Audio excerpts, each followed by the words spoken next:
Good day, everybody, and welcome to a new, exciting, super shiny episode of Patty and Michael's podcast. It's about living in Prince Edward Island. Our subject is mainly real estate, and we will touch on little tidbits of living in Prince Edward Island. We have been doing real estate for a combined 40 years, plus or minus, full-time, 7 days a week, 24 hours a day, less sleep, which is usually only maybe 3 hours a day. That's why we look so ragged. No, it's more than that. Today, we're going to do another episode of A Week in the Life of a Realtor. There we go, getting tongue-tied, which is more like a day in the life of a realtor. And today, we're going to start off with a comment from a home seller that said, my picture sucked. And you've had the same thing. Yes, I have. And why did they suck, in their opinion? They felt that they were dark. They didn't showcase the property. They wanted a wider angle lens view because they felt the rooms looked small. Those were the complaints. Sounds like my photographer is doing a much better job than yours. I don't have those types of problems. Same photographer, I believe. It sounds to me like you had a micromanager. What were your feelings on the pictures? I thought the pictures looked great. They felt the kitchen looked too small, whereas our photographer, was trying to showcase and show the property in its best light.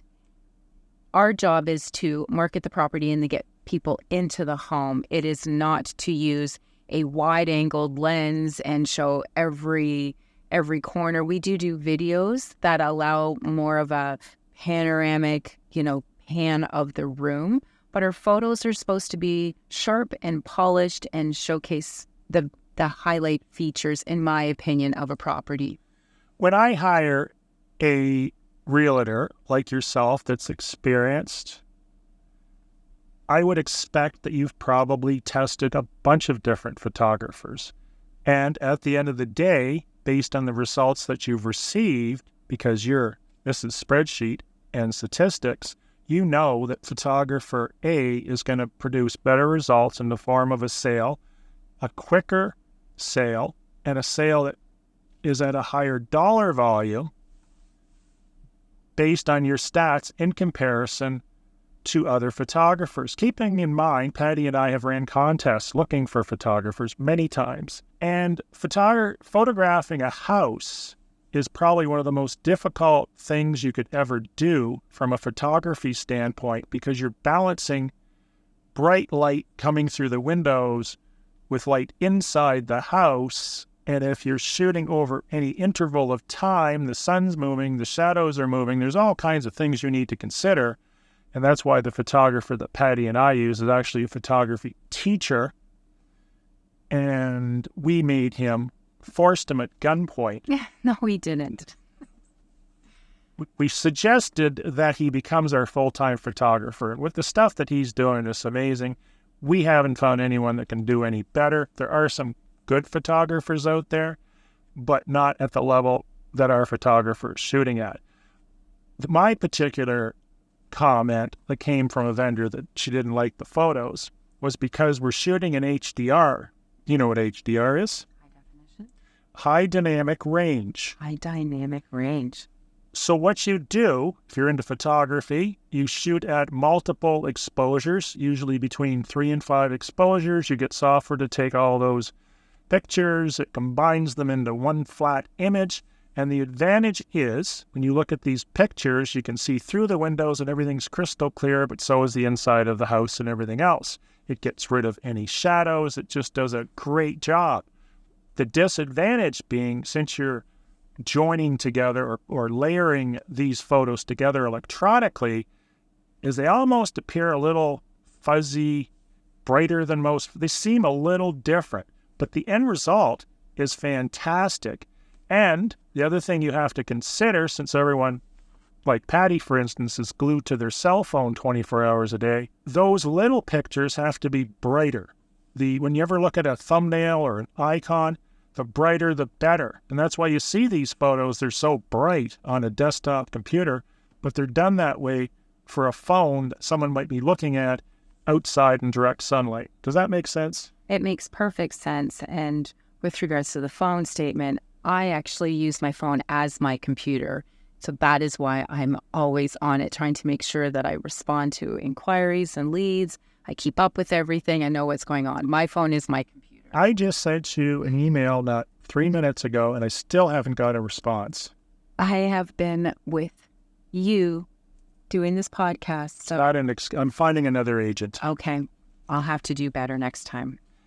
Our next subject in question is I listed a cottage, but this cottage is it's a year-end home. It's on a foundation. It's absolutely beautiful. You should buy it. You should buy 2 of them if they're available. Would you list this as a house or a cottage, and what's the difference from a internet standpoint? I don't know where you're going with this, so I'm going to tell you my opinion, my viewpoint, if that's okay. If I always look at every property listing a property that I'm about to list and bring onto the market, who is my potential buyer?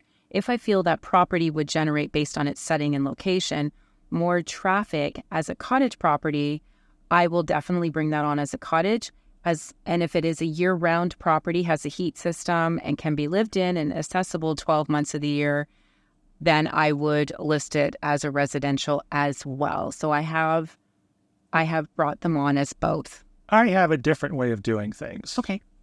I find that people that are looking for a cottage are looking for a cottage. People that are looking for a year-round house are looking for a house. So they go into these websites, mainly realtor.ca, and they're going to pick residential, they're going to pick recreational, and they're going to stay within that category. I list them under both. So if it's a cottage or it's a house or it can be used as both, I will expose it in both sections, and they will both produce results that are indicative of the category I put it in.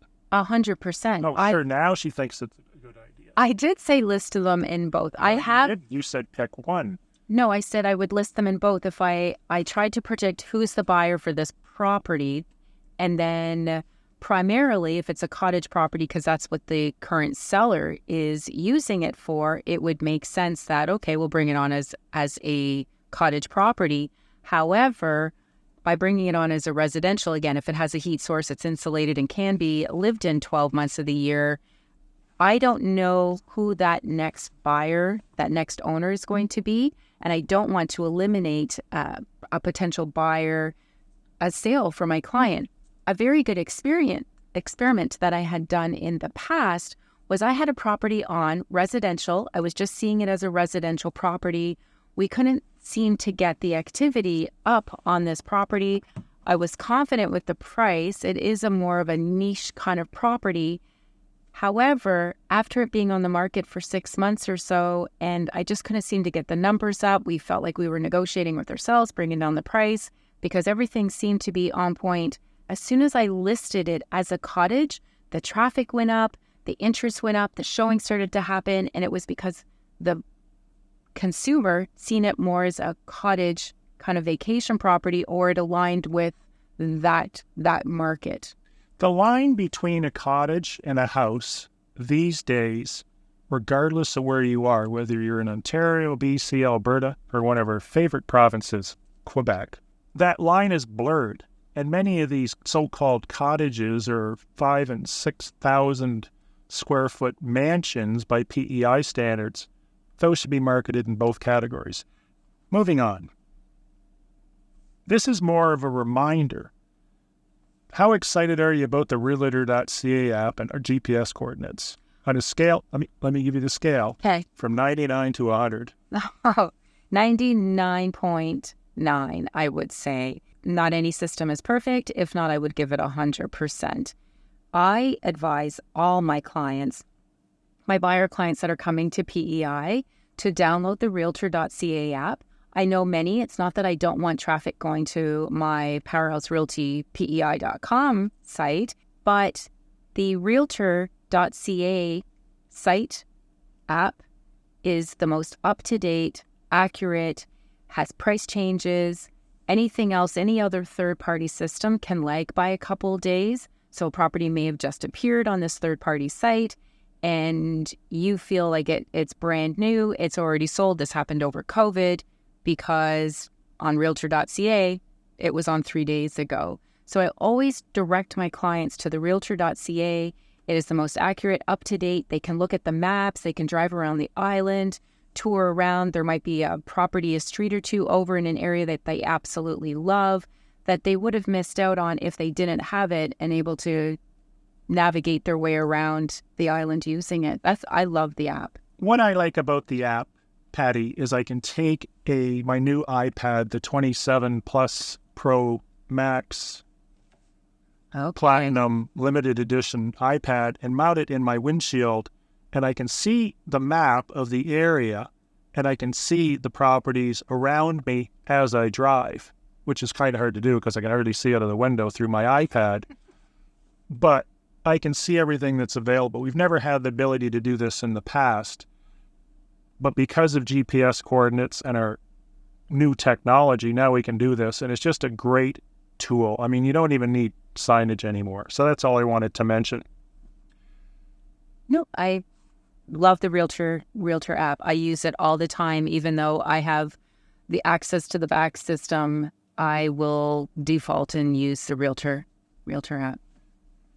So the next question was actually from Warren Buffett. I believe you can find it on YouTube after you subscribe to Patty's and my YouTube channels. That would be your first thing on the list.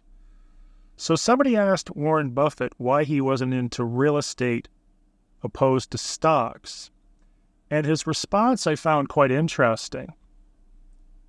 In parallel or parity, depending on how you want to look at it, to the clients that we deal with, basically what he said about stocks versus real estate is he said he likes stocks because you can find bargains. And that's the whole cornerstone to his and the late Charlie Munger's business, was to buy undervalued companies among 2 or 3 other parameters. Which, for instance, Patty, I told you, read The Intelligent Investor from Graham. And that will give you Warren Buffett and Charlie Munger's entire business plan. The point I'm making is he said real estate is fairly priced. In other words, it's hard to find a deal because the people selling typically know, because everyone's obsessed with real estate for the most part, many people, they know what the value is. But what happens when we get these people that want to test the market? They want to put it on for 10 or 20 or 30% more. Inevitably, what happens is, if we look back to a few houses, one we have active, one just sold a few months ago, the house sold for exactly within $10,000 of what the market, not the agent, not me, I got nothing to do with real estate values, what the market told them. All they did is they wasted a year or two testing the market. But just like Warren Buffett says, real estate is pretty fairly priced. And if you're not fairly priced, you're an outlier, and chances are all you're doing is helping all your neighbors sell their properties. And this has happened with Patty and I numerous times, just within the last couple of weeks. And here's a house that sold in 2.5 years, sold for exactly what the market told them 2.5 years ago. Here's another one's been on the market for almost a year in Charlottetown, selling within $5,000 of what the market said. That's frustrating.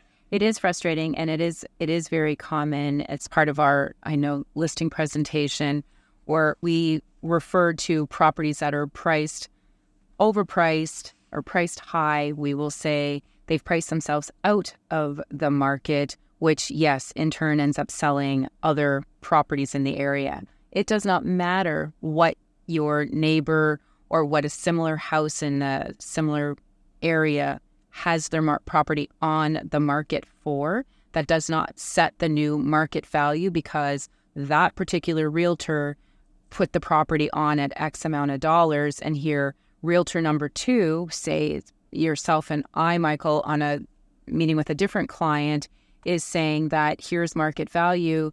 There tends to be a little bit of education required to say it only matters what they transact at, not what they're listed at. And we only pull the data for sales data, not active data. And that's where I think the consumer, a seller, can get kind of hung up because so-and-so's house down the street is on for X amount of dollars. That doesn't mean that that is what it's going to sell for. And further to that, and I know it was a shared client that you and I had, that ended up telling us that a neighbor told them an inflated price that their property sold for. And when we pulled off of GeoLink the actual sale price, it was significantly less and in alignment with the price that we were giving. That the market was giving. The market that was given, absolutely, our interpretation of the market. And when we brought that to our client's attention, they were in a little bit disbelief that their neighbor had misrepresented, we will say, what their actual number was. So I'm not sure what was going on there between the neighbors, but don't always believe what you're told. We can pull the data. We can tell you what it actually transacted at. Only look at the sales. That's what we do. I think you're going to find that people that put their house on at an inflated, unfair value based on the market will end that listing agreement by telling their neighbors that they hired XYZ agent and they couldn't sell the house, so they're switching agents. But you're never going to hear that homeowner say to their neighbor is they're not going to say, hey, neighbor, guess what? I put my house on at a really stupid asking price and I didn't sell it. So it's the real estate agent's fault. No, they're going to switch agents, and the new agent is going to try to get the price down to market, and eventually it will flip, probably at the number they initially saw when they're looking at the market data. It happens all the time. There's houses on the market in PEI that have been on the market for years that are still trying to fight reality. And as Warren Buffett says, real estate is a fairly reasonably priced market in relativity to stocks. I was just about to mention some companies that are absolutely insane evaluations, but I won't. Yeah, and I think just to correct what you said, no seller is going to say that I priced my property at an inflated, outrageous price, therefore it was my fault that it did not sell. They will point their fingers outward, not take ownership of the path or where they're at today, and say it was the real estate agent's fault, and not own it and say this was my course of action. This is my fault why it didn't sell. At the end of the day, they're probably wasting time 99% of the time. Well, it turns into being a waste of time. And sometimes it's an education process where maybe, and again, I'll own if this was a result of either it could have been the time of year that the market at that time, this is what fair market value. Our market's changing. Our market is shifting here. It's 2024. We've not been 4 years after a pandemic. We are still all going through uncharted grounds. What happens? What happens with the markets? What happens with prices? We're still doing price corrections here on Prince Edward Island. Our prices are still going down and correcting themselves. Sales are down, as we covered in a listings are down. Podcast. Yeah, absolutely. Next question. All right. What's the next question? When should I use an exclusion list, and what is it? An exclusion list? So that is a list of items that a seller wants to ensure are not transferred with the sale of the property. Usually those items are fixtures that are secured to the house, and whether it's a candle sconce on the wall or a cabinet that they did end up putting a screw. Ooh, let's say it's a cottage. Okay, cottage exclusions. So content furniture. If I'm selling a property, let's say it's a B&B or a cottage, in these both cases, chances are the owner doesn't want to lug away all their furniture. Would that be a correct statement? Yes. So they just want to leave the stuff with the property. And how we set that up for negotiating that, well, that's a different episode. But you can do two things. For instance, let's just take that funny story from years ago, this agent selling a bed and breakfast. It's a huge house, hundreds of items. I know the story. And Patty asks the listing agent for a inclusion list. So we want a list of everything that's in the B&B, and they detailed it right down to the scrub brushes from the toilets, the bar of soap, the rolls of toilet paper. 14 rolls of toilet paper. They just listed everything. But that wasn't enough for Patty. I suggested at that point we see pictures of these items so they wouldn't be confused. Yes. Remember that? And it almost sounds mean. But it was funny. And we didn't force the listing agent to do the pictures. And I did throw that question out. So here's what we typically do, either an inclusion. So now I understand where you're going with this, Michael. So either an inclusion or an exclusion, whichever is shortest. So if the exclusion list is shorter, then just provide what is not going to remain in the home. If the inclusion list is shorter, then just put in what is going to be included. I, as a joke, threw out to, and I thought the agent would have my joke. Caught it. My joke. No, it was a joint effort. Again, it was entertaining. This is how realtors entertain ourselves. Just so I had asked, and I thought the listing agent would have clued in and denied my request. But when we were joking, I said, what's the chances that they're going to actually agree to do this? So I sent off the message and I said, my clients are interested. Would you be able to send me, and I don't think I put in client because that would have been misrepresenting. Would you be able to send me a list of the inclusions for this B&B? And I thought they were going to say, no, but we could send you off a list of what's excluded because that's what I would have done. But no, 30 some odd pages later, and it was in fairly small font, so everything could fit in. They spent about 3-4 days preparing this inventory list of everything. And then, yes, we had to, for entertainment and seeing how far we could push this, ask for some pictures, which we did end up getting. And this all became part of our contract agreement, if you can imagine. So it was a very, very long contract that the lawyers had to obviously print off and have in their office. Anyways, it was quite entertaining. And I, just so you know, if you're an agent listening and you're going to ask me for a list of inclusions, I will not. There's no agents listening to this podcast. We only have one listener, and I know he's not an agent. Okay. The point being is, if you're selling, typically it's a cottage or a bed and breakfast. Can you think of other properties? No, usually cottages, bed and breakfast. Cottage, bed and breakfast, and you're going to sell everything. You don't want to haul it away. Take the time now to make your exclusion list.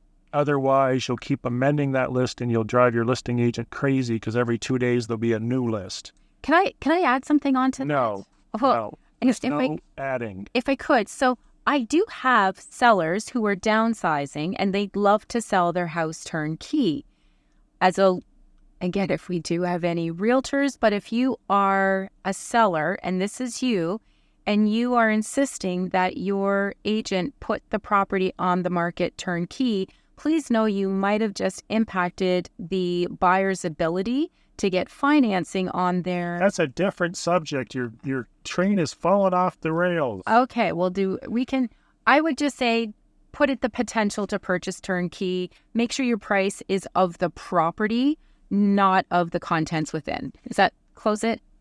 We've gone off on a rabbit trail, but I'll just close that subject by saying it would also be a good idea to establish a value on the contents that your accountant suggests before or preemptively entering into a contract and have this amount on the contract, because you will blindside the purchaser because they're not even thinking about tax consequences when they go to sell the property down the road, and you've already wrapped up things, put a nice little bow around it and a fancy smiley face on the side of that accepted offer. Protect yourself from a tax point of view as well by putting a value on the contents. Make sense? Yeah. But the commission's payable on the sale price, so don't be a weasel and think that you sell your cottage for $200,000, but $180,000 was furniture. I'm not paying commission. You get that once every 5 years, right? Yeah, I understand. You do? Yeah, I know what you're saying, but it's a good topic. The exclusion. Yes. Unbelievable topic. Okay. One last topic, well, maybe two. Okay. But we'll have to make the second one quick. 48-hour clauses. What are your thoughts on that, and what are they? And do they have to be 48? Could it be 49 or maybe 36? So a 48-hour clause, as we call it in our industry, is subject to the sale of the buyer's property. The seller is able to continue to offer the property for sale on the market. However, if they do accept or receive another offer that they deem satisfied with, they have to execute what's called notice of another offer. And the buyer has 48 hours to either remove that condition, the sale of their property, or forfeit the property. So, and the second part of that, yes, you can put 48, you could put 24, you can put 72, whatever you want in there. I've seen someone try to get away with putting 96 hours in, which if you're going to do that and I'm the listing agent, I'm going to be countering it down to 48. I don't want to do my seller a disservice. And I have a question to try to trip you up. Okay. If I'm the listing agent and I receive a offer with a 48-hour clause, otherwise known as a condition that the purchaser has to sell their house first to continue or remove that clause, what are things that I should be concerned with looking at that purchaser? Their finance ability? No, I'll answer it. Okay. My number one concern is if I'm going to accept an offer that has a 48-hour clause, which I hope I never have to do, because it's just too filled with holes and the chance of them selling their house in the timelines on the contract could be fairly slim. Number one, I want to make sure, and I will even put this in the counter offer, I want to make sure it's an MLS. Yes. You do not want to take an offer for someone that has a 48-hour clause and then decide to go to Home Hardware and stick a for sale sign on the side of the shed and think that's going to sell the house. No, I agree. And many will find their place first, put in their offer, and then spend a week or two of that time period preparing their property and getting it on the market. So that is a very important question if you're a seller being represented by a realtor who is, and you've received a contract agreement that has a 48-hour, you want to ask that question. Is the buyer's property already on the market? I don't ask that question. I just want to make sure it's on MLS. That's right. In Quebec, one of my favorite provinces, they are heavy into FSBOs, for sale by owners. And they have a system there that a lot of people use. It's very popular. I can't pronounce it because I don't speak French. I think it's called Promaline. I don't know. So they use a FSBO service. I want to see their house on the MLS. And the other thing I'll ask them is, what are you thinking of putting it on the market for? Because I also want to make sure it's not one of these pipe dreams where they have a house worth $1 million in Oakville, Ontario, and this happened to me, and they put it on for 75% more than it's worth, and then it doesn't sell for 2.5 years. You can overprice a house in any market. Just because you're in Oakville or Toronto, Mississauga or Montreal or Quebec City, if you overprice that house, chances are it's not going to sell. So I want to make sure that if I'm accepting an offer subject to a house selling, that that product that they're selling, their house, is viable. And then I'll take the next step after we have the contract in place, or sometimes prior there too, if it's already listed, which is call the listing agent. That's what I was waiting to see if you would say, and you did. I did. Okay, good. So I will call the listing agent. They're usually very honest, and I'll just ask them, like, is this a viable listing? Do you see this selling? I do that all the time in the cases. That's because you've been listening to this podcast and you've learned that. Okay, we'll say that. Now, I have, just further with this 48 hours. Just flipping the page. The page is flipped. Have clients that say, should I accept a 48-hour and how does that hurt me? To answer that question, your property does get put onto our MLS system as conditionally sold. To the public, it still shows active. To our back system, it shows as conditionally sold. And under a realtor code, we can't disclose the details of a contract agreement. However, we do verbally ask, is it subject to the sale of the buyer's property? Because we know if we're representing a buyer, our client may still have an in to secure that property. If we don't know it's subject to the sale of the buyer's property and we just assume it's financing and all that, I may bypass that property and go on to another one. So it's kind of important that the seller gives permission to their agent to... But there's an advantage. And let's just to make it easier, we'll call it SOBP. Okay. Like you see that on the forms all the time. And then you wonder, what's SOBP? I know.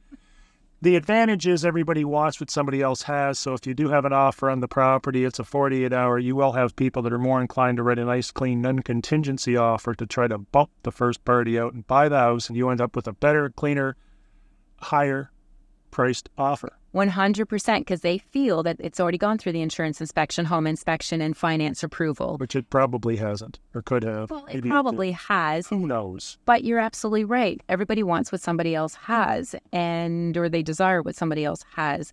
And they feel more confident in the product if somebody else already has vetted it, if you will, and has approved the property, and now they're just waiting to sell their property. On to the next question to trip you up once again. Okay. You receive an offer, and on that offer is the name of the purchaser. His name is Joe Blow, or assignees, either or assigned or assignees. How do you feel about this? How is this going to impact things? What should I look out for? Is this a good sign, bad sign? Am I indifferent? Oh, that's a good question for different reasons. They don't want to go off onto rabbit trails. I wouldn't be concerned with and or assignee. I would ask the question if I'm a listing agent, is this property contract being assigned to somebody? If it's a property that requires IRAC, that is where I become a little leery because I don't want to be involved. If it is an island resident purchasing it on behalf of somebody who's not an island resident and trying to avoid. So that I want nothing to do with the legal liability. They're not going to go through. They're not going to buy the property trying to get around IRAC and then assign it to another purchaser because the lawyers will say, this contract was assignable. You've picked up the contract, but you still have to go through IRAC. Oh, I know. You want to hear my feelings? Yes. Because this is an exciting topic as always. If you have a contract that's assignable, it means that contract has now become a commodity or basically a trading card for that purchaser. So they can take that contract and they can sell it to anybody they want, or they can give it to somebody. However, does that matter? Probably not a lot, because someone could just buy the property, close on it, and then flip it out. So the net result is the same. Where the assignee causes a problem is in two different areas. Number one, the banks don't want to see it because it's used in mortgage fraud, because they're dealing with a contract that can be assigned to anybody. Number two, so what they'll typically do is they'll tell you to amend the contract to get rid of the assignability, and we want to know who the purchaser is. Number two is fraud.